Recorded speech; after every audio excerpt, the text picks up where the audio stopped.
Coordination chemistry में एक बार फिर से सभी लोगों का हम वेलकम करते हैं और इस क्लास का टॉपिक है क्रिस्टल फील्ड थ्योरी CFT। इससे पहले वैलेंस बॉन्ड थ्योरी पर हम लोगों की बात हो चुकी है। तो कॉम्प्लेक्स कैसे बनता है वैलेंस बॉन्ड थ्योरी में हमने बहुत एक्सप्लेन किया। अब उसी चीज को एक्सप्लेन करने के लिए नया थ्योरी क्रिस्टल फील्ड थ्योरी एक अलग तरीके से चीजों को एक्सप्लेन करता है। वैलेंस बॉन्ड थ्योरी का कहना था मेटल का ऑर्बिटल और लिगेंड का ऑर्बिटल जब ओवरलैप करते हैं तब जाकर के मेटल और लिगेंड के बीच में कनेक्शन बनता है, उन दोनों के बीच में बॉन्ड बनता है और कॉम्प्लेक्स बन जाता है। इस थ्योरी का कहना है कोई ओवरलैपिंग नहीं होती है, मेटल और लिगेंड के ऑर्बिटल्स के बीच में कोई ओवरलैपिंग नहीं होती है, सिर्फ और सिर्फ इलेक्ट्रोस्टैटिक अट्रैक्शन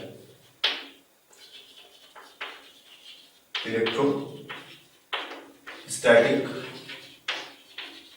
अट्रैक्शन होता है। जैसे आयरन +2 है, ये साइनाइड आयंस के साथ मिल करके कॉम्प्लेक्स बना रहा है, इस पर पॉजिटिव चार्ज है, इस पर नेगेटिव चार्ज है, इसीलिए जो है अट्रैक्शन इलेक्ट्रोस्टैटिक है, केवल पॉजिटिव नेगेटिव का अट्रैक्शन। इसके ऑर्बिटल और इसके ऑर्बिटल में कोई ओवरलैप नहीं होता है। तो हम ये कहेंगे कि कभी कभी लिगेंड पर नेगेटिव चार्ज नहीं होता, जैसे वाटर मॉलिक्यूल है, ये तो पॉजिटिव था, ये नेगेटिव था, अट्रैक्शन हो गया, लेकिन ये तो नेगेटिव नहीं है ना, फिर अट्रैक्शन कैसे होगा? तो वाटर मॉलिक्यूल पोलर होता है, इस मॉलिक्यूल पर एक तरफ पॉजिटिव पोल होता है, एक तरफ नेगेटिव पोल होता है। तो जो लिगेंड्स नेगेटिव नहीं होते हैं वो पोलर होते हैं, उन पर एक तरफ पॉजिटिव पोल होता है, एक तरफ नेगेटिव पोल होता है, मतलब डाइपोल है। और इसके नेगेटिव चार्ज और इसके पॉजिटिव चार्ज में, या फिर इसके नेगेटिव पोल और इसके पॉजिटिव चार्ज में अट्रैक्शन होगा, तो ये भी इसके पास आएगा ही आएगा। तो लिगेंड पर नेगेटिव चार्ज रहेगा तब भी ये मेटल की तरफ आएगा, लिगेंड पर नेगेटिव चार्ज नहीं रहेगा तब भी ये मेटल की तरफ आएगा। नेगेटिव चार्ज है तो नेगेटिव अट्रैक्शन पॉजिटिव के साथ, और अगर लिगेंड न्यूट्रल है तो डाइपोल तो होगा ही उसमें, और उसका नेगेटिव पोल जो है वो मेटल को अपनी तरफ और मेटल उसके नेगेटिव पोल को अपनी तरफ अट्रैक्ट करेगा, तो ये दोनों मेटल की तरफ आएंगे। ठीक है। अब तुम्हारे दिमाग में अगर कोई और भी प्रश्न होगा तो मेरे दिमाग में भी चल रहा है, उसको थोड़ा किनारे करते हुए थोड़ा और आगे बढ़ते हैं कि मेटल पर पॉजिटिव चार्ज है, लिगेंड पर नेगेटिव चार्ज है, इलेक्ट्रोस्टैटिक अट्रैक्शन। मेटल पर पॉजिटिव चार्ज है, लिगेंड पर नेगेटिव चार्ज नहीं है, तब भी उसके नेगेटिव पोल की वजह से इलेक्ट्रोस्टैटिक अट्रैक्शन, जिसकी वजह से दोनों जो है एक दूसरे के पास आएंगे। ऑक्टाहेड्रल कॉम्प्लेक्स के बारे में सोचो। ठीक है, ऑक्टाहेड्रल कॉम्प्लेक्स में कैसा होता है? मेटल ये है अपना 4 लिगेंड्स प्लेन में, एक लिगेंड प्लेन के ऊपर, दूसरा लिगेंड प्लेन के नीचे। ये लिगेंड्स कुछ इस तरह से आ रहा है 90 डिग्री 90 डिग्री 90 डिग्री ईच। ठीक है ना, सारे एंगल्स जो है 90 डिग्री है। इसको समझने के लिए हम एक ऐसा क्यूब बना दें, क्यूब को हम बनाएंगे जैसे, लेकिन हम थोड़ा इधर बनाना चाहते हैं ताकि बार बार हमको उसको मिटाना न पड़े। यह है अपना क्यूब, और क्यूब हम इसलिए बना रहे हैं ताकि हम एक्स एक्सिस, वाई एक्सिस और जेड एक्सिस को आराम से आसानी से पहचान सके। तो इस पॉइंट पर हमने 3 लाइंस को आगे पीछे बढ़ा करके एक्स वाई जेड 3 एक्सिस तैयार कर लिए हैं। ठीक है, तो ये एक्स एक्सिस, इसको वाई एक्सिस नाम ले लिया, जो ऊपर नीचे है वो जेड एक्सिस। तो यहां सेंटर पर अपना मेटल रख दो, और एक लिगेंड यहां से, एक लिगेंड यहां से, एक लिगेंड यहां से, एक लिगेंड यहां से, एक लिगेंड यहां से, एक लिगेंड यहां से। हो जाएगा ऑक्टाहेड्रल। यहां वाला लिगेंड, यहां वाला लिगेंड, यहां वाला लिगेंड, यहां वाला लिगेंड, चारों प्लेन में होंगे, और एक लिगेंड ऊपर से, एक लिगेंड नीचे से, तो हो गया ऑक्टाहेड्रल। इस ऑक्टाहेड्रल को हम वैसे भी देख सकते हैं। तो ऑक्टाहेड्रल लिगेंड, ऑक्टाहेड्रल कॉम्प्लेक्स जो है उसमें मेटल को हम सेंटर पर मान सकते हैं, और लिगेंड्स को 2 लिगेंड्स एक्स एक्सिस पर, एक इधर से एक इधर से, 2 लिगेंड्स वाई एक्सिस पर, एक इधर से एक इधर से, और 2 लिगेंड्स जेड एक्सिस पर, एक इधर से और एक इधर से मेटल की तरफ आ रहे हैं। अब आने से क्या होगा? लिगेंड के पास भी इलेक्ट्रॉन है, मेटल के पास भी इलेक्ट्रॉन है। इलेक्ट्रॉन इलेक्ट्रॉन में रिपल्सन हो, अट्रैक्शन तो है लेकिन रिपल्सन भी होगा, अट्रैक्शन की वजह से पास आ रहे हैं, वेरी गुड। लेकिन रिपल्सन भी हो रहा है। मेटल के पास भी इलेक्ट्रॉन है, जो लिगेंड इसके पास आएगा उसके पास भी इलेक्ट्रॉन है, दोनों में रिपल्सन होगा। रिपल्सन से एनर्जी बढ़ती है, ठीक है, इलेक्ट्रॉन्स और ऑर्बिटल्स की एनर्जी बढ़ जाएगी। तो जब तक मेटल के पास लिगेंड नहीं आया था, मेटल के डी ऑर्बिटल्स, सभी ऑर्बिटल्स नहीं, सिर्फ डी ऑर्बिटल्स की बात करो। डी में 5 ऑर्बिटल्स होते हैं, d x y, d y z and d z x, okay, और d x square minus y square and d z square. D orbital में किसी भी डी ऑर्बिटल को देखेंगे तो वो डबल डबल शेप होता है, कुछ ऐसा, ये भी ऐसा ही होगा, ये भी ऐसा ही होगा, ये भी ऐसा ही होगा, ये भी ऐसा होगा, ये थोड़ा सा डिफरेंट होता है। तो इसमें 4 लोब्स है, 1 2 3 4। डी एक्स वाई लिखने का मतलब कि इसके जो चारों लोब्स है कहाँ होंगे, वो एक्स और वाई एक्सिस के बीच में होंगे, यहाँ पर, यहाँ पर, यहाँ पर, यहाँ पर। डी वाई जेड कहने का मतलब है कि इसमें भी 4 लोब्स ऐसे ही होंगे, लेकिन वाई और जेड एक्सिस के बीच में होंगे। वाई और जेड एक्सिस कहाँ है, ये वाई एक्सिस, ये है जेड एक्सिस। अगर हम यहाँ पर बना दें तो डी एक्स वाई, ये एक्स एक्सिस और ये वाई एक्सिस, इसके चारों लोब्स कुछ इस तरह से, यहाँ से। डी वाई जेड, हम वाई एक्सिस वहां से उठा ले, जेड एक्सिस उठा ले, तो इसके जो चारों लोब्स है वो कुछ यहाँ पर ऐसे है, ठीक। डी जेड एक्स के लिए हम जेड एक्सिस और एक्स एक्सिस को वहां से उठा ले, तो ये एक्स एक्सिस, ये जेड एक्सिस और इसके चारों लोब्स एक्सिस के बीच में। और जहां पर स्क्वायर लगा हुआ है उनके लोब्स एक्सिस के ठीक ऊपर है, तो एक्स वाई के लिए हम वहां से एक्स एक्सिस और वाई एक्सिस को उठा ले, ठीक है, एक्स एक्सिस और ये हो गया वाई एक्सिस, करेक्ट। और इसके जो 4 लोब्स हैं एक्स एक्सिस पर और वाई एक्सिस पर ठीक एक्सिस के ऊपर है, तो जहां एक्स वाई लिखा हुआ है, वाई जेड लिखा है, जेड एक्स लिखा है, उनके लोब्स और उनके जो लोब्स हैं, ऑर्बिटल्स के जो लोब्स हैं वो एक्सिस के बीच बीच में है, और ये क्या एक्सिस के ठीक ऊपर है। जी जेड स्क्वायर में क्या है, ये जेड एक्सिस हो गया, एक लोब जेड एक्सिस के ऊपर है, 2 लोब एक्सिस जेड एक्सिस के ऊपर है, बाकी 2 जो है घूम रहे हैं, तो इसके चारों तरफ एक रिंग बना देंगे हम। ये 2 लोब जो उसी में अपना घूम रहे हैं, तो कुछ ऐसा डी जेड स्क्वायर का शेप है। तो इन तीनों ऑर्बिटल्स को हम एक कैटेगरी में रखेंगे, ओके, इन तीनों ऑर्बिटल्स को हम एक कैटेगरी में रखेंगे, बोलेंगे इनको T2G, और इन दोनों को हम दूसरे कैटेगरी में रखेंगे EG, जो एक्सिस पर है, ठीक है, उनको ये G नीचे की तरफ सफिक्स है, ठीक है, सबस्क्रिप्ट। तो जो एक्सिस के ऊपर है उनको EG कैटेगरी में रख दिया, और जो एक्सिस के बीच में जिनके लोब्स हैं उनको T2G कैटेगरी में रख दिया, करेक्ट। इन पांचों को एक साथ देखेंगे तो थोड़ा कॉम्प्लेक्स पिक्चर दिखाई पड़ेगा, X axis, Y axis, Z axis, उसी में कुछ ऑर्बिटल्स जो है वो एक्सिस के बीच बीच में है, ठीक है। अब सब पिक्चर जो है कुछ ऑर्बिटल्स जो है एक्सिस के ठीक ऊपर है, इस तरह से। तो ये इन पांचों को एक पॉइंट पर बना के देखेंगे तो ऐसा कॉम्प्लेक्स सा पिक्चर दिखाई पड़ेगा, जो हमको तो नहीं समझ में आ रहा, लेकिन इलेक्ट्रॉनों को आसानी से समझ में आ जाता है कि कहाँ जाना है, क्योंकि इलेक्ट्रॉनों का घर है, हमारा घर नहीं है, तुम्हारा घर नहीं है, ये इलेक्ट्रॉनों का घर है। इन चीजों को 3 डायमेंशनल वे में समझने के लिए हमने एटॉमिक स्ट्रक्चर में एक छोटा सा एनिमेशन भी बना रखा है, वहां पर भी हमने इन शेप्स को डिस्कस किया हुआ है, लेकिन इस चैप्टर में भी थोड़ा सा हमने डिस्कस किया। अगर ये सब समझ में आ गया है तो बहुत अच्छा, तो आगे बढ़ेंगे ही, लेकिन नहीं समझ में आया है तो सभी लोग आगे बढ़ने से पहले थोड़ा एटॉमिक स्ट्रक्चर में जाओ, शेप ऑफ द ऑर्बिटल्स का वीडियो देखो, वहां पर एक एनिमेशन भी छोटा सा इन चीजों के साथ डील करने के लिए, तो वहां से देख कर क्या ना तब आगे बढ़ना, और जो समझ में आ गया है तो आगे बढ़ो, हम तो बढ़ ही रहे हैं। तो ये हमारा एक कॉम्प्लेक्स का लोग तो मिटा दिया। तो चलो, डी ऑर्बिटल्स का एक कॉम्प्लेक्स का पूरा सेटअप है, लिगेंड उसी की तरफ आ रहे हैं। तो जो लिगेंड ठीक एक्सिस के ऊपर से आ रहे हैं, मतलब लिगेंड्स एक्सिस के ऊपर से आ रहे हैं, जो ऑर्बिटल्स एक्सिस के ऊपर है वो लिगेंड के बिल्कुल सामने पड़ जाएंगे, और जो ऑर्बिटल्स एक्सिस के बीच में है वो लिगेंड के सामने नहीं पड़ेंगे। जैसे कुछ ऑर्बिटल्स यहाँ भी है इस एरिया में, और कुछ ऑर्बिटल्स इस एरिया में भी है, तो इधर से ही लिगेंड भी आ रहा है और इधर ही ऑर्बिटल भी है, तो दोनों एक दूसरे के क्या होंगे, ठीक आमने सामने। एक्स वाई को मिटा करके थोड़ा एल लिखते हैं, एल मतलब लिगेंड आ रहा है, ये लिगेंड आ रहा है इधर से, अपना इलेक्ट्रॉन लेकर के, इलेक्ट्रॉन है, और ये मेटल का ऑर्बिटल है। लिगेंड एक्सिस के ऊपर आ रहा है, एक्स एक्सिस पर आ रहा है, वाई एक्सिस पर आ रहा है, जेड एक्सिस पर आ रहा है, क्योंकि ऑक्टाहेड्रल कॉम्प्लेक्स है तो एक्स वाई जेड एक्सिस पर आएगा ही 90 डिग्री पर। तो लिगेंड एक्सिस के ऊपर आ रहा है, ऑर्बिटल भी एक्सिस के ऊपर है, ठीक। और कुछ ऑर्बिटल्स एक्सिस के बीच में भी हैं। तो लिगेंड इसको ज्यादा प्रभावित करेगा, किसको ज्यादा प्रभावित करेगा?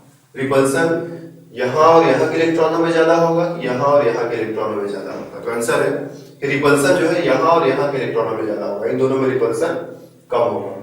तो यही है डिफरेंस। जब लिगेंड मेटल के पास आता है तो रिपल्सन होता है, लेकिन पांचों ऑर्बिटल्स में बराबर रिपल्सन नहीं होगा। जो ऑर्बिटल्स ठीक लिगेंड के सामने पड़ेंगे वहां रिपल्सन ज्यादा होगा, जो ऑर्बिटल्स लिगेंड के सामने नहीं पड़ेंगे वहां रिपल्सन कम होगा। तो इन तीनों में थोड़ा कम रिपल्सन होगा, इन दोनों में थोड़ा ज्यादा रिपल्सन होगा। रिपल्सन से एनर्जी बढ़ती है, तो शुरू में क्या होगा कि पांचों की एनर्जी बराबर होगी। हम पांचों को मिटा रहे हैं, पांचों की एनर्जी बराबर होगी। इनको हमें सिंपल इस तरह के लाइन से 5 लाइन सेम हाइट पर खींच देंगे, सबकी एनर्जी बराबर है। लेकिन जब लिगेंड आ रहा है तब एनर्जी बराबर नहीं रहेगी। अब क्या होगा? एनर्जी बढ़ेगी। जिन पर रिपल्सन ज्यादा होगा वहां एनर्जी ज्यादा बढ़ेगी, जहां रिपल्सन कम होगा वहां एनर्जी कम बढ़ेगी। 3 ऑर्बिटल्स की एनर्जी थोड़ी कम बढ़ेगी, कुछ इस तरह से यहां से बढ़ा करके हमने यहां पहुंचा दिया। और 2 ऑर्बिटल्स की एनर्जी ज्यादा बढ़ेगी। क्यों ज्यादा बढ़ी है? क्योंकि ज्यादा रिपल्सन हुआ है, करेक्ट। 3 का एनर्जी बढ़ा लेकिन कम बढ़ा, 2 का एनर्जी बढ़ा लेकिन ज्यादा बढ़ा। अगर पांचों का एनर्जी इक्वल रूप से बढ़ा होता, बिल्कुल बराबर बढ़ा होता, सेम बढ़ा होता, तब क्या होता? पांचों इक्वल हाइट पर पहुंचते, लेकिन ऐसा नहीं हुआ। 3 यहां पहुंच गए और 2 ऊपर पहुंच गए। जो यहां पर पहुंचने वाले हैं वो कौन है? T2G वाले हैं, मतलब dxy dyz dzx। और यहां पहुंचने वाले कौन है? EG वाले हैं, dx² - y² एंड dz²। क्योंकि वही लिगेंड के ठीक सामने पड़ेंगे और उन्हीं में ज्यादा रिपल्सन। तो ज्यादा रिपल्सन हुआ तो ज्यादा एनर्जी बढ़ गई। थोड़ी देर के लिए मान लो सबकी एनर्जी बराबर रूप से बढ़ी होती, किसी का कम अधिक न बढ़ा होता, बल्कि सबकी बराबर बढ़ी होती, तो पांचों ऊपर एक साथ जाते और इससे थोड़ा सा ऊपर पहुंचते, कुछ यहां तक पहुंचते, तो पांचों को जो है यहां से यहां पहुंचा।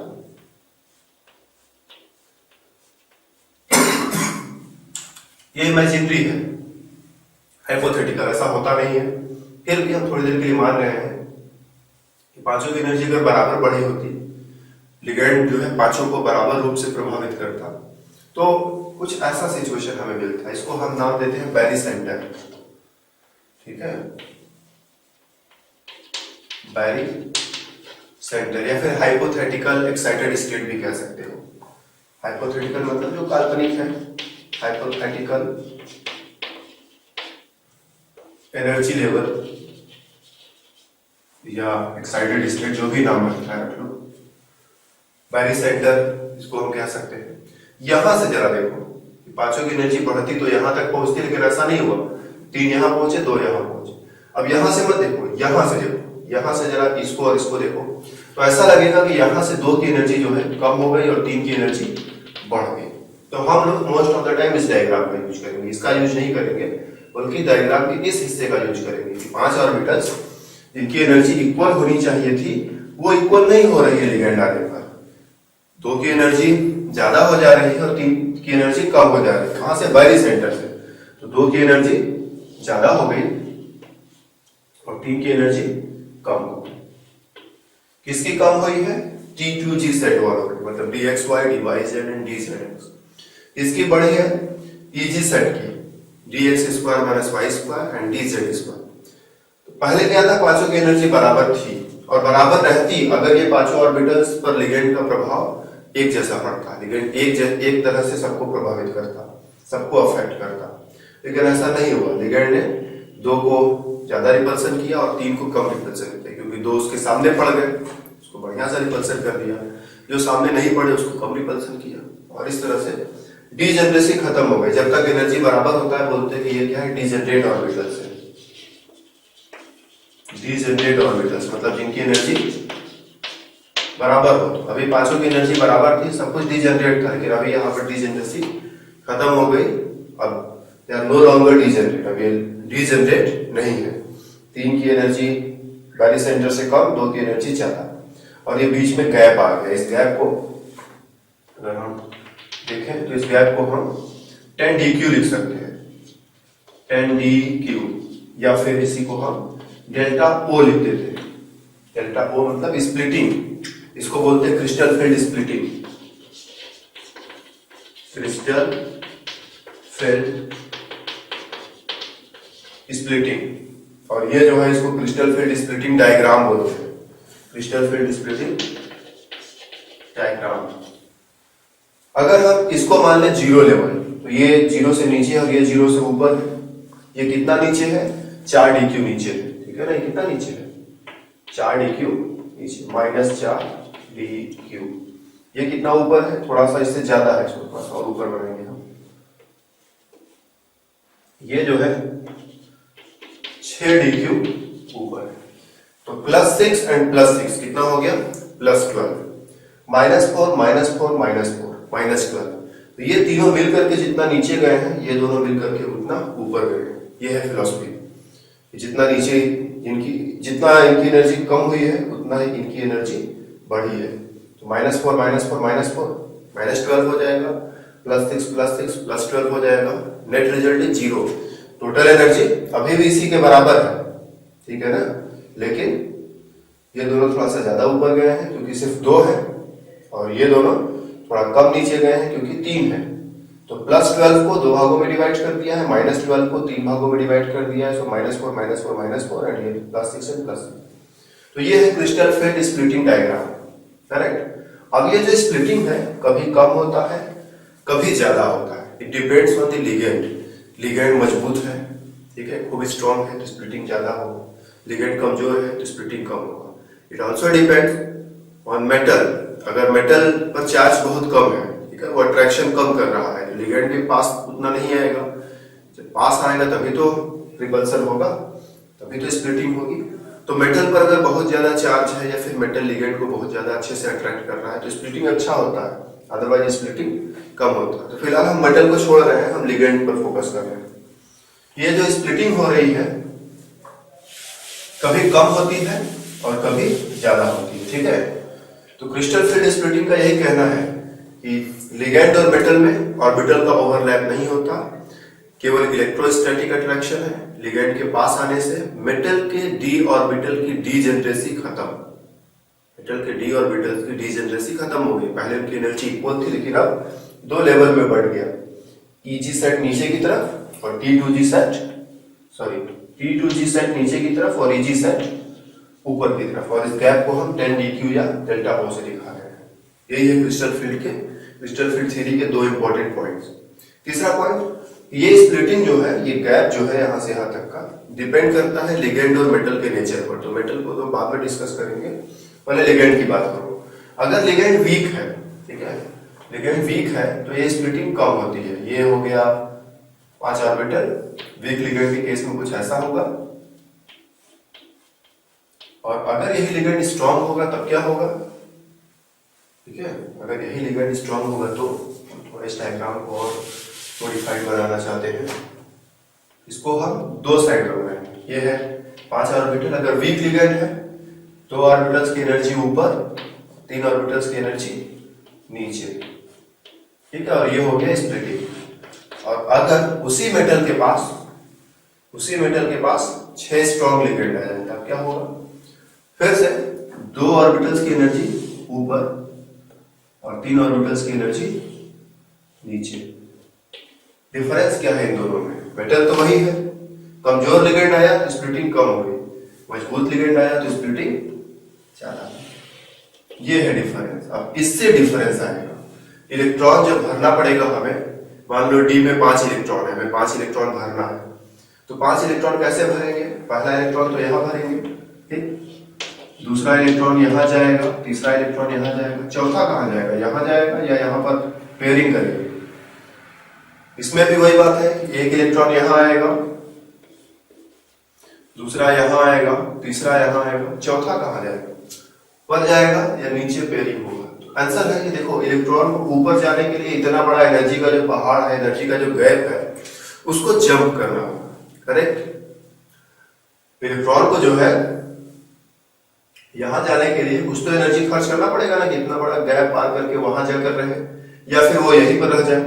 एक रास्ता ये है। दूसरा है, जब वो यहाँ रहेगा तो ये कुछ तो कुछ परेशान करेगा। जैसे मान लो कि हमने एक कमरा लिया किराए पर, ठीक है, हम रह रहे हैं, और हमारा एक कोई मित्र या कोई आ गया जान पहचान कर कहा कि हमें भी अपने यहाँ रहने दो, तो हम तो कहेंगे ना भाई कि हम जो है यहाँ पर 5,000 रुपये किराया देते हैं तब रहने को मिलता है, तो फ्री में कैसे रहोगे? ऐसा है। 2,500 तुम तो 2,500 हम दे, चलो दोनों लोग मिल करके इसी में रहेंगे। इसको 2,500 का कॉस्ट पे करना पड़ेगा, ठीक है ना। मेरा जो दोस्त आएगा, जो परिचित वाला आएगा, अगर वो मेरे साथ रहना चाहता है तो उसको 2,500 पे करना पड़ेगा।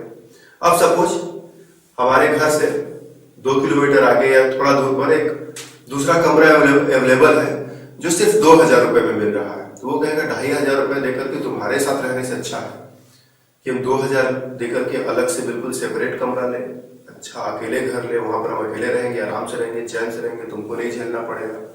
वैसे भी जो है हमें झेलना खेल नहीं है बच्चों का, इसमें तेल निकल जाता है अच्छे अच्छों का, ठीक है। तो हमारे साथ वो रह नहीं पाएगा और 2,000 रुपए दे करके दूसरी जगह रहना पसंद करेगा, पैसा भी कम लगेगा और आराम से भी रहेगा।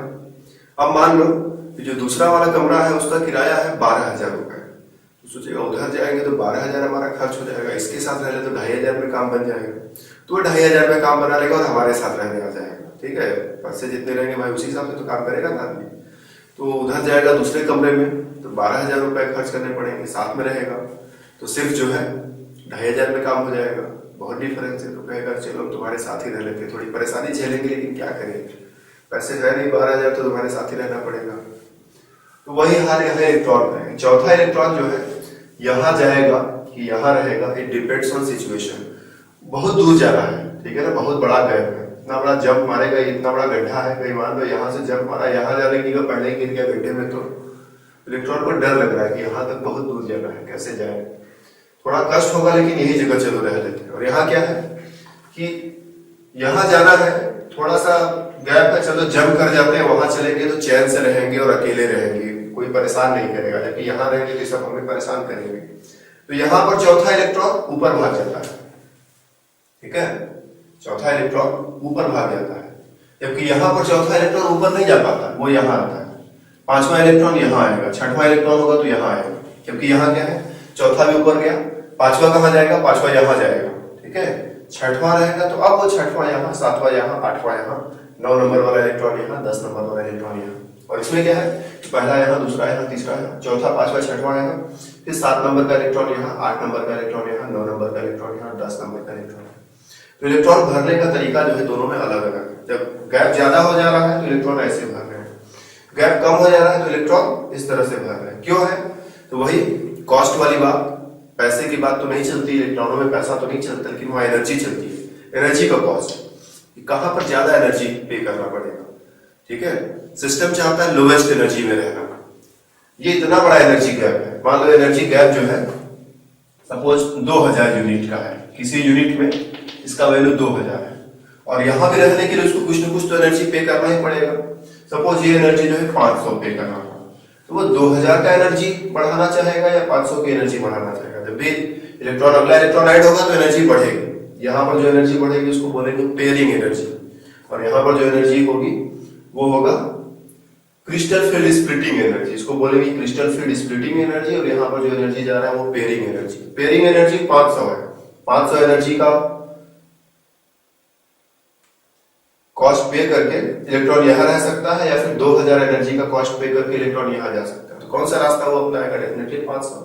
और यहाँ क्या है कि इसके साथ रहने के लिए इसको 500 पे करना है, और ऊपर रहने के लिए सिर्फ 200 पे करना है। जो स्प्लिटिंग है बहुत कम है, सिर्फ 200 यूनिट है, तो डेफिनेटली वो यहाँ रहना पसंद नहीं करेगा, वो ऊपर रहना पसंद करेगा। समझ रहे मेरी बात ना। जब छठवां इलेक्ट्रॉन की बारी आएगी तो वो कहाँ जाएगा, यहाँ की यहाँ, ऊपर भी उसको 500 पे करना है, क्योंकि पेयरिंग तो करना पड़ेगा ना। जो छठवां इलेक्ट्रॉन आएगा उसको पेयरिंग करना ही पड़ेगा हर हाल में, चाहे इसके साथ करे चाहे इसके साथ करे। यहाँ रहेगा तो 200 ये पे नहीं करना, क्योंकि ऊपर जाना नहीं, तो 200 पे नहीं करना पड़ेगा, सिर्फ 500 पेयरिंग एनर्जी में काम चल जाएगा। तो छठवां इलेक्ट्रॉन हमेशा यही, 7वां यहाँ, 8वां यहाँ, 9वां यहाँ, 10वां यहाँ, क्योंकि यहाँ पर क्या है, पहला, दूसरा, तीसरा, चौथा, पांचवा, छठवां, 7वां यहाँ रहेगा। जब यहाँ जगह खत्म हो जाएगा तब अगला इलेक्ट्रॉन यहाँ जाने के लिए मजबूर होगा। तो ये है मामला। यहाँ इलेक्ट्रॉनों की दुनिया में पैसा ही एनर्जी चलता है, जब भी इलेक्ट्रॉन ऐड होगा एनर्जी भी ऐड होगा। तो सिस्टम कितना एनर्जी ऐड करना चाहेगा, ये या ये? तो सिस्टम जो है, कोई भी सिस्टम लोवेस्ट एनर्जी चाहता है, lowest energy and highest stability. तो ये ज्यादा है, ये कम है, तो लोवेस्ट एनर्जी वाला काम करके इलेक्ट्रॉन ऊपर नहीं जाएगा, बल्कि 500 चुका करके यहीं पर रहना पसंद करेगा। अगला इलेक्ट्रॉन 500 चुका करके यहीं पर रहना पसंद करेगा, अगला इलेक्ट्रॉन भी 500 चुका करके यहीं पर रहना पसंद करेगा। नेक्स्ट आएगा तो 500 देने के बाद भी उसको यहाँ रहने को नहीं मिलेगा, क्योंकि 6 इलेक्ट्रॉन के बाद ये भर जाएगा, तो 7वां इलेक्ट्रॉन को यहाँ जाना ही पड़ेगा। फिर 8वां इलेक्ट्रॉन यहाँ जाएगा, तो 9वां इलेक्ट्रॉन आएगा, वो 2500 चुकाएगा। 2000 तो पहले यहाँ तक जाने के लिए चुकाएगा, फिर 500 रुपए पेयरिंग के लिए भी चुकाएगा, उसको और भी ज्यादा मेहनत करनी पड़ेगी, ठीक है ना। उसको 2500 देने पड़ेंगे, या एनर्जी जो है 2500 यूनिट बढ़ जाएगा। तो इस तरह से बात होती है एनर्जी के टर्म्स में। ओके, तो लिगेंड अगर कमजोर है तो स्प्लिटिंग कम, लिगेंड अगर स्ट्रॉन्ग है तो स्प्लिटिंग ज्यादा। कमजोर लिगेंड के साथ इलेक्ट्रॉन कैसे भरेंगे, इस तरह से। स्ट्रॉन्ग लिगेंड के साथ इलेक्ट्रॉन कैसे भरेंगे, इस तरह से। अब जैसे मान लो मेरे पास आयरन +3 है, ठीक है। आयरन +3 में जब इलेक्ट्रॉनिक कॉन्फ़िगरेशन बनाओगे तो D5 सिस्टम तुम्हें मिलेगा। तो D5 सिस्टम मिलेगा मींस 5 इलेक्ट्रॉन है D में, इनको एडजस्ट करना है। अब मान लो आयरन +3 जो है वो पानी के साथ मिलकर के 6 पानी के वाटर मॉलिक्यूल के साथ मिलकर के कॉम्प्लेक्स बनाता है, और 6 अमोनिया मॉलिक्यूल के साथ मिलकर के कॉम्प्लेक्स बनाता है। और प्रश्न में क्या दिया कि दोनों में अनपेयर्ड इलेक्ट्रॉन कैलकुलेट करना है। तो आयरन +3 D5 तो रहेगा ही, इसके साथ भी इसके साथ भी। पानी कमजोर लिगेंड है, स्प्लिटिंग ऐसे होगा, 5 इलेक्ट्रॉन ऐसे भरेंगे। और अमोनिया जो है स्ट्रॉन्ग लिगेंड है, स्प्लिटिंग खूब ज्यादा होगा और 5 इलेक्ट्रॉन ऐसे भरेंगे। तो इस केस में आयरन +3 और पानी का कॉम्प्लेक्स क्या होगा, उसमें 5 अनपेयर्ड इलेक्ट्रॉन होंगे, मैग्नेटिक मोमेंट ज्यादा आएगा, 5.9 आएगा।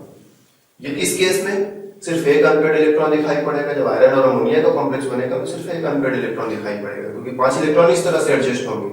और जो अनपेयर्ड इलेक्ट्रॉन कम हो गए तो मैग्नेटिक मोमेंट भी कम दिखाई पड़ेगा। इसका मैग्नेटिक मोमेंट 1.732 आएगा, जबकि इसका क्या आएगा 5.9 आएगा। तो ये है डिफरेंस। अगर आयरन +2 हो तो सपोज आयरन +2 है, आयरन +2 का इलेक्ट्रॉनिक कॉन्फ़िगरेशन जब निकालोगे तो अंतिम में D6 पड़ेगा। अब अगर ये क्लोराइड आयन के साथ कंबाइन करें और 6 साइनाइड आयन के साथ कंबाइन करें, क्या रिजल्ट होगा भाई?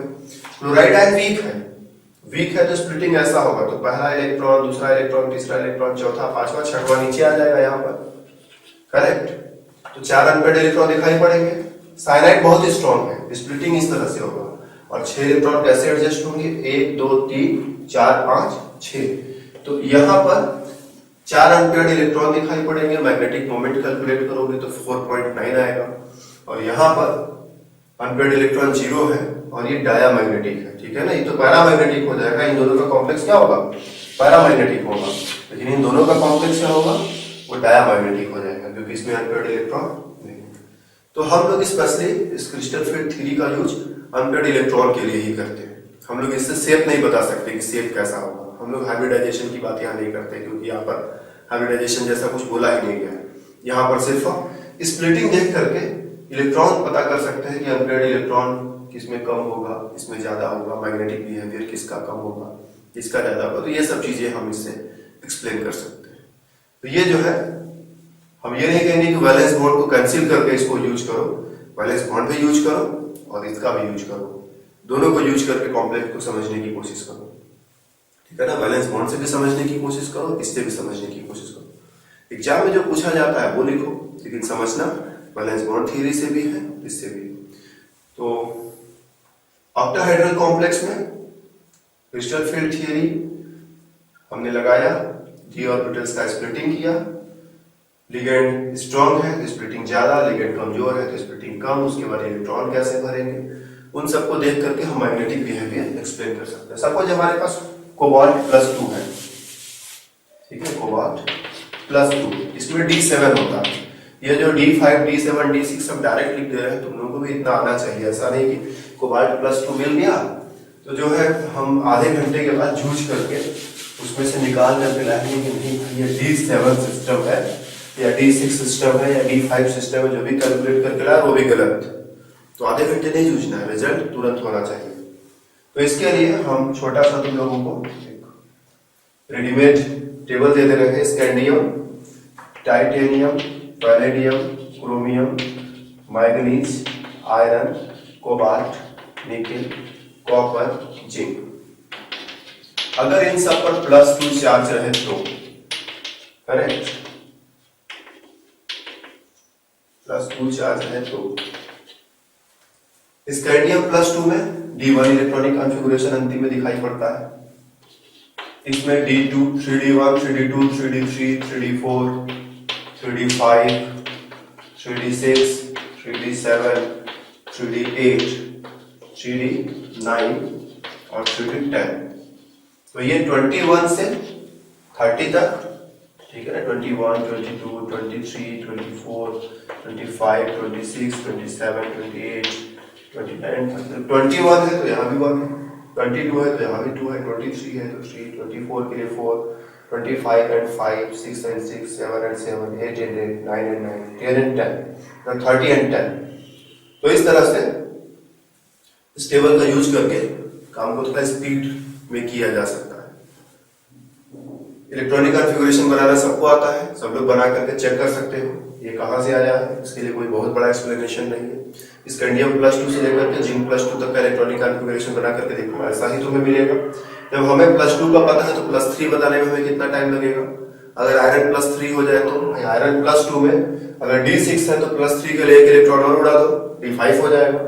अगर कोबाल्ट +2 है, D7, तो कोबाल्ट +3 होगा तो D6 हो जाएगा। तो +2 है तो +3 भी हम बता सकते हैं। +1 वाले में थोड़ा सा तुम्हें ज्यादा मेहनत करना पड़ेगा, वो मेहनत जरा कॉपी पर अपने से करो फिर हमें बताना, ठीक है। +1 वाले में ज्यादा मेहनत करना पड़ेगा, ध्यान है।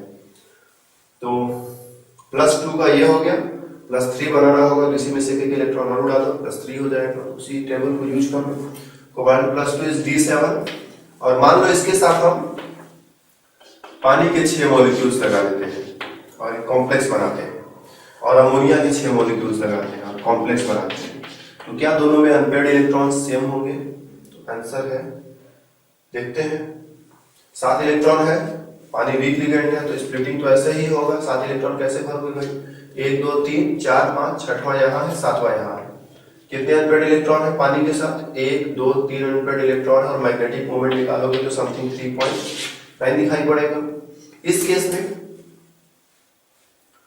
जब अमोनिया है तो स्प्लिटिंग खूब ज्यादा होगी। 7 इलेक्ट्रॉन कैसे भरेंगे? 1 2 3 4 5 6, सातवां इलेक्ट्रॉन ऊपर पहुंचा देंगे।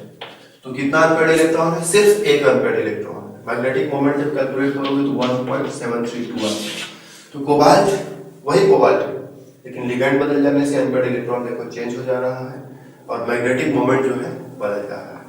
तो यही है, क्रिस्टल फील्ड थ्योरी की मदद से हम बहुत आसानी से मैग्नेटिक बिहेवियर को एक्सप्लेन कर सकते हैं, ठीक है। मैग्नेटिक बिहेवियर को एक्सप्लेन कर सकते हैं और इसके साथ एक और एक्सप्लेनेशन हम दे सकते हैं कि जैसे डी ब्लॉक के जो कंपाउंड्स होते हैं वो कलरफुल होते हैं, मोस्टली कलरफुल होते हैं। जैसे कॉपर +2 आयन है, इसके कंपाउंड्स ब्लू कलर के होते हैं। आयरन का कभी ग्रीन होता है, कभी रेड होता है, तो थोड़ा थोड़ा बदलता रहता है। जनरली डी वाले कंपाउंड्स जो है वो कलरफुल होते हैं। तो हम इस थ्योरी का यूज करके कलर भी एक्सप्लेन कर सकते हैं, ठीक है। हम कहते हैं कि जैसे ही हम एनर्जी देते हैं वैसे इलेक्ट्रॉन यहाँ से यहाँ जंप कर जाता है।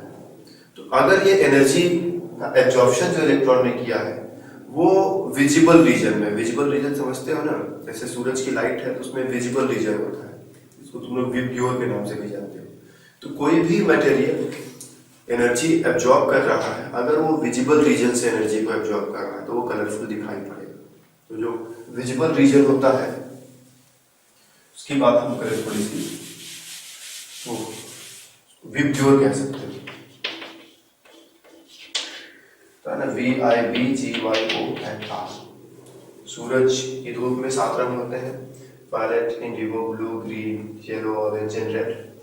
तो अगर कोई कंपाउंड ग्रीन कलर को एब्जॉर्ब कर लिया तो वो कैसा दिखाई पड़ेगा? ग्रीन तो खत्म हो गया, बाकी के जो कलर्स मिल गए हैं, जो 6 कलर्स बचे हुए हैं, उनका जो मिक्स्ड इफेक्ट होगा वो कंपाउंड उसी कलर का है। कोई कंपाउंड अगर रेड कलर का दिख रहा है तो इसका मतलब ये है कि उसने रेड को ऑब्जर्व नहीं किया, बाकी सबको ऑब्जर्व कर लिया। ग्रीन दिख रहा है तो मतलब ग्रीन छोड़ करके उसने बाकी सबको ऑब्जर्व कर लिया, इसीलिए वो ग्रीन दिख रहा है, ठीक है। तो कोई कंपाउंड कलरफुल कब होता है? जब वो इनमें से किसी एक को, दो को या फिर मिक्सचर को एब्जॉर्ब करता है, कुछ छोड़ देता है। सबको एब्जॉर्ब करेगा तो ब्लैक दिखाई पड़ेगा, कुछ भी नहीं लेगा तो बिल्कुल कलरलेस या व्हाइट दिखाई पड़ेगा। अगर इसमें से कुछ भी नहीं ले पाता है तो कलरलेस या व्हाइट दिखाई पड़ेगा, सब ले लेगा तो ब्लैक हो जाएगा। ठीक है, अगर ग्रीन दिखाई पड़ रहा है मतलब कुछ ग्रीन को छोड़कर उसने सब ले लिया, येलो दिखाई पड़ रहा है मतलब येलो छोड़कर उसने सब कुछ एब्जॉर्ब कर लिया। तो डी ब्लॉक के कंपाउंड्स कलरफुल क्यों होते हैं? उसके लिए हम एक छोटा सा वर्ड यूज कर सकते हैं, डी ट्रांजिशन। कि इलेक्ट्रॉन यहां से यहां भाग जाते हैं। कैसे भाग जाते हैं? इस एनर्जी को यूज करके, इसीलिए कलरफुल दिखाई पड़ते हैं। इसको डी ट्रांजिशन क्यों बोल रहे हैं? क्योंकि ये भी डी ऑर्बिटल्स है, ये भी डी ऑर्बिटल, इलेक्ट्रॉन यहां से यहां भाग रहा है, इसी को हम डी ट्रांजिशन बोलते हैं। क्यों जा रहा है, कैसे जा रहा है? एनर्जी लेकर के जा रहा है। ठीक है, तो ये भी जरा ध्यान देना है। इलेक्ट्रॉन तभी जाएगा जब फायदा होगा, जब पॉसिबिलिटी होगी। तो जनरली डी जीरो, ठीक है, डी जीरो है, कहाँ इलेक्ट्रॉन जाएगा क्या? D5, ठीक है। D5 में क्या होगा कि कुछ सिचुएशन ऐसा होता है, मान लो हम, और D10, ठीक है, D5 की बात हम कभी और कर लेंगे, D10 की बात अभी करते हैं। D0 और D10, D0 वाले कंपाउंड भी कलरलेस होते हैं, D10 वाले कंपाउंड भी कलरलेस होते हैं। क्यों? क्योंकि D0 में तो इलेक्ट्रॉन रहेगा ही नहीं, खाली है पूरा डब्बा, आने जाने के लिए कोई जगह ही नहीं है। D10 में क्या है? पूरा भरा हुआ है, ना तो नीचे जगह है ना तो ऊपर जगह है, तो इलेक्ट्रॉन ऊपर जाएगा तो जाएगा कैसे जाएगा? करेक्ट। D5 की बात हम फिर कभी कर लेंगे। तो D0 और D10 इन दोनों के कंपाउंड कलरलेस होते हैं। अगर कोई मेटल आयन है जैसे जिसके अंतिम में D10 पड़ गया, जैसे जिंक+2, तो जिंक+2 का जो कंपाउंड है वो कलरलेस होता है। क्यों कलरलेस होता है? क्योंकि D10 है, उसमें डी ट्रांजिशन पॉसिबल नहीं, इसीलिए वो कलरलेस होता है। तो हम क्रिस्टल फील्ड थ्योरी का यूज करके मैग्नेटिक बिहेवियर तो एक्सप्लेन कर ही सकते हैं, कलर भी एक्सप्लेन कर सकते हैं by using D transition. And one more thing, colour केवल डी ट्रांजिशन से नहीं, बहुत सारी चीजों पर डिपेंड करता है। तो हमेशा ये चीजों को एक्सप्लेन कर दे ये जरूरी नहीं है। कुछ जगहों पर एक्सप्लेन कर पाता है, कुछ जगहों पर एक्सप्लेन नहीं भी कर पाता है। ठीक है ना? कलर के लिए केवल और केवल डी ट्रांजिशन पर हम डिपेंड करें ये जरूरी नहीं है, और भी चीजें हैं जो कलर को रेगुलेट करती हैं। तो डी ट्रांजिशन से हम कलर एक्सप्लेन कर सकते हैं, लेकिन पूरी दुनिया का कलर एक्सप्लेन नहीं कर सकते। कुछ जगहों पर एक्सप्लेन कर सकते हैं, कुछ जगह हमारा डी ट्रांजिशन काम नहीं करेगा। जैसे दिखाई पड़ेगा कि D0 है, फिर भी कलर दिखाई पड़ रहा है, तो हम कहेंगे भाई ये जो मुद्दा है डी ट्रांजिशन से बाहर का है, तो हम डी ट्रांजिशन यूज करके इसको एक्सप्लेन नहीं कर पाएंगे। क्योंकि डी ट्रांजिशन के अकॉर्डिंग जब D0 है तो कलरलेस होना चाहिए, फिर भी कलरफुल दिखाई पड़ रहा है, मतलब कुछ और भी रीजन यहाँ पर है जो हमारी सीमा क्षेत्र से बाहर का है। आप जो दूसरे सीमा क्षेत्र में घुस गए हैं, इसका आंसर नहीं मिल पाएगा। ओके, तो इस तरह से क्रिस्टल फील्ड थ्योरी कहता है कि ऑर्बिटल्स में स्प्लिटिंग होती है। स्प्लिटिंग क्यों होती है? क्योंकि कुछ ऑर्बिटल्स एक्सिस के ऊपर है, कुछ ऑर्बिटल्स एक्सिस के बीच में पड़ रहे हैं। जो एक्सिस के ठीक ऊपर है, लिगेंड के ठीक सामने पड़े, उनकी एनर्जी बढ़ गई। जो लिगेंड के सामने नहीं पड़े, उनकी एनर्जी कम हो गई। कहां से? पेरिसेंटर से। वीक लिगेंड ऐसा काम करेगा, स्ट्रॉन्ग लिगेंड ऐसा काम करेगा। स्प्लिटिंग को हम 10dq या डेल्टा O से दिखाते हैं। इलेक्ट्रॉन कैसे भरते हैं हमने कई एग्जांपल्स लेकर के समझाया, और मोस्ट ऑफ द टाइम क्या हमने केवल और केवल कोऑर्डिनेशन नंबर 6 की बात की, मतलब 6 लिगेंड्स या फिर 6 लोन पेयर, कुछ ऐसी बात नहीं। हमने कोऑर्डिनेशन नंबर 4 की बात नहीं की। तो हमें थोड़ी सी बात कोऑर्डिनेशन नंबर 4 की भी करनी है, लेकिन अभी हम भी थोड़ा थक गए हैं और तुम भी बहुत देर से सुन रहे हो। तो कोऑर्डिनेशन नंबर 4 की बातें जो है हम अगली क्लास में फ्रेश तरीके से करेंगे। कोऑर्डिनेशन नंबर 6 में कैसे क्रिस्टल फील्ड थ्योरी ने काम किया, कैसे मैग्नेटिक बिहेवियर एक्सप्लेन किया, और थोड़ा सा कलर पर भी हमने बात किया। ओके, तो इन सब का थोड़ा ध्यान रखो। फिर मिलेंगे हम अगले क्लास में, तब बताएंगे कि कोऑर्डिनेशन नंबर 4 के साथ क्या होगा। तो चलो हम चलते हैं, फिर मिलेंगे।